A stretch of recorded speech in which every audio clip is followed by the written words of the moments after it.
Apple's iPhone 15 lineup is currently in the final stages of production as we get closer and closer to its September release date, but I keep seeing a problem that's been bothering me more and more.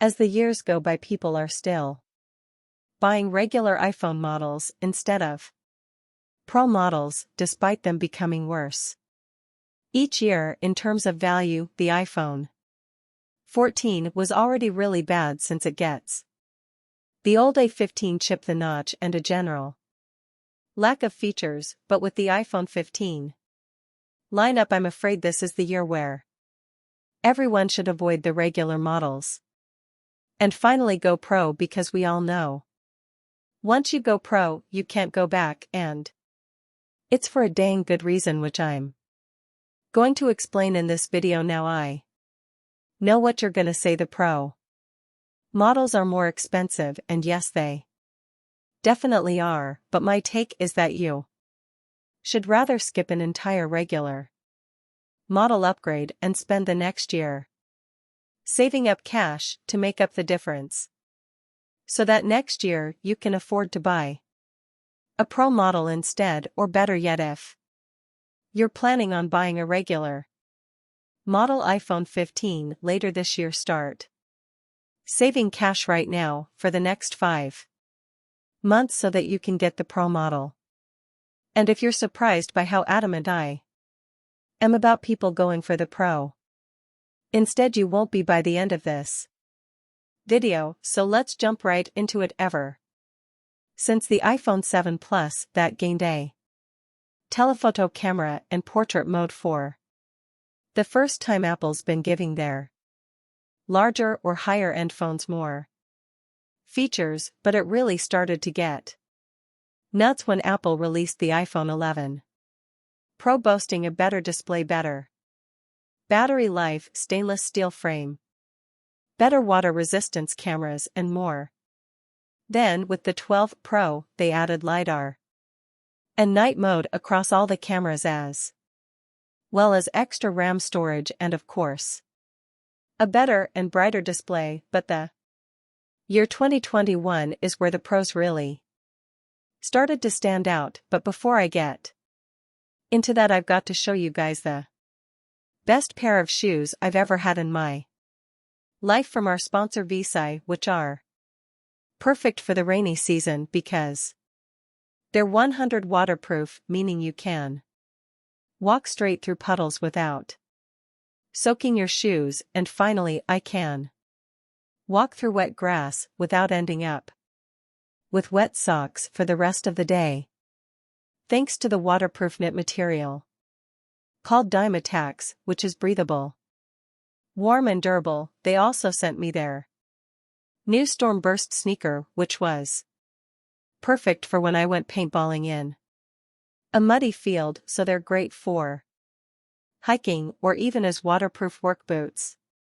And the best part is that you can rinse them off and clean them under the sink, like my wife's Bessie boots, which she loves, and the inside stays fully dry. All of them are very grippy and comfortable as well, so check out these Bessies and other styles at vsi.com and use the code MAXDECK to get 15 off your entire order today. The iPhone 13 Pro had thinner bezels, a smaller notch, higher graphics performance, and best of all, the Pro model got a 120 Hz Pro Motion display, basically making it feel twice as smooth, and it's the #1 reason I'll never go back to a regular iPhone ever again. And then, of course, with the 14 Pro, Apple just went nuts by only giving the Pro model 3 brand new game-changing features: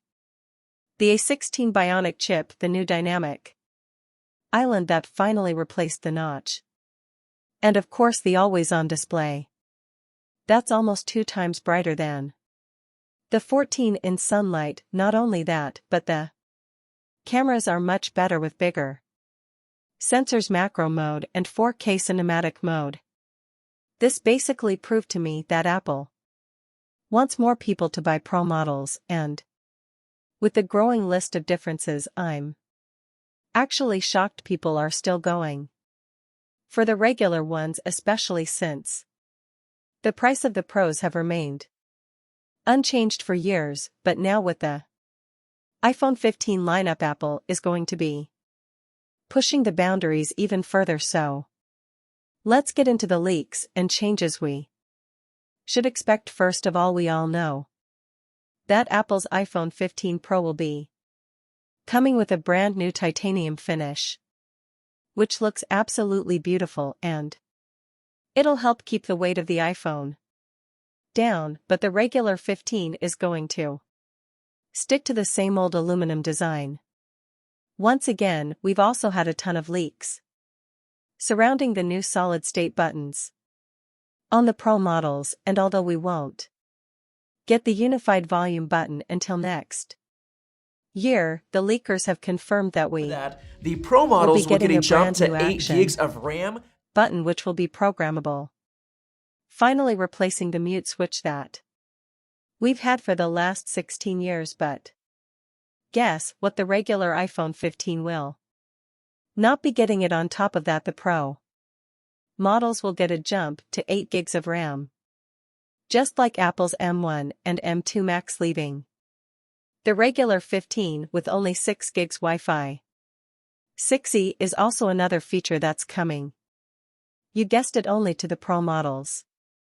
And while it's really nice that the entire iPhone 15 lineup will finally be getting a new USB-C port to replace the decade-old Lightning, the regular models will be limited to the same old incredibly slow USB 2.0 speeds. The Pro models will be the only ones getting record-breaking thin display bezels, only 1.55 millimeters thinner than on any other smartphone ever made. Those going for the Pro Max model will also enjoy the iPhone's first ever periscope camera lens, enabling further zoom range with higher quality, while the regular 15 won't even get a basic telephoto lens at all. On top of that, the 15 Pro will be getting the A17 Bionic chip, making it the first phone in the world with a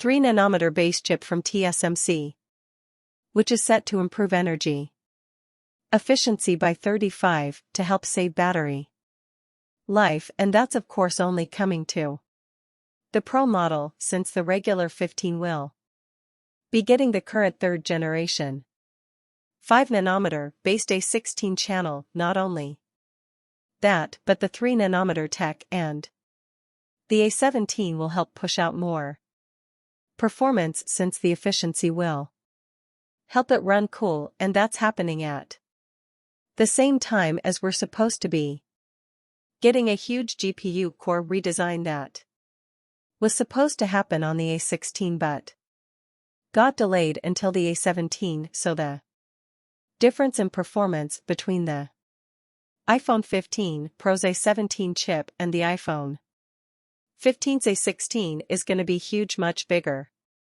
than we currently have right now. And then of course we have to consider all of the other changes that the Pro model already enjoys, like the much brighter display, the always-on display feature, the better battery life, the better camera quality, and features like the LiDAR scanner, and most of all the 120 Hz Pro motion feature, and making things worse for the regular models that once when he hears this display apparently isn't coming to a regular iPhone until the iPhone 17 in 2025. Yes, another 2 years from now. So if you haven't upgraded to a Pro model yet, it's literally the best time to do so. So now that we're in 2023, we should expect at least a dozen extra Pro model features that you won't be getting on the regular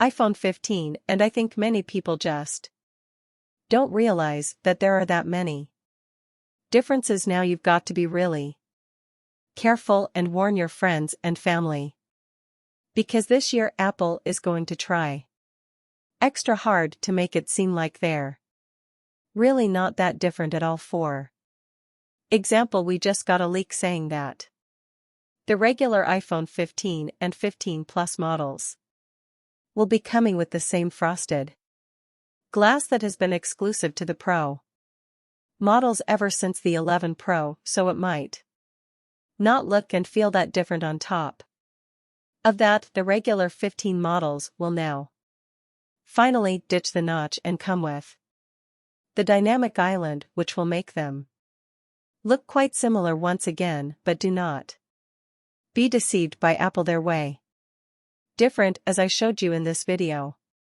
And the regular 15 models will be much cheaper for Apple to produce. Now on the flip side, if you look at the huge list of features the Pro models are going to be getting this year, it's actually quite surprising and exciting. Now I do expect the price to get hiked a bit, like maybe $100 more for each Pro model, but it's gonna be worth it, considering the huge amount of bonus features, with the periscope camera being the one I'm really excited for, alongside the new A17 Bionic chip, leading to even better battery life and those super thin bezels. And don't forget the USB-C port with faster transfer speeds. On top of that, I'm personally hopeful that Apple will finally allow the 48 megapixel camera to be used in portrait mode for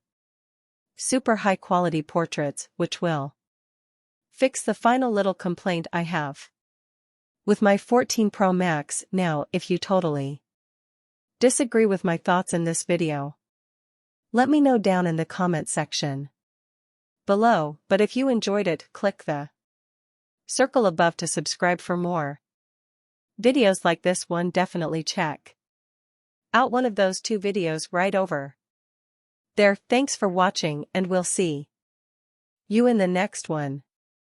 Foreign. Thank you for watching video. Please subscribe for watch more new videos.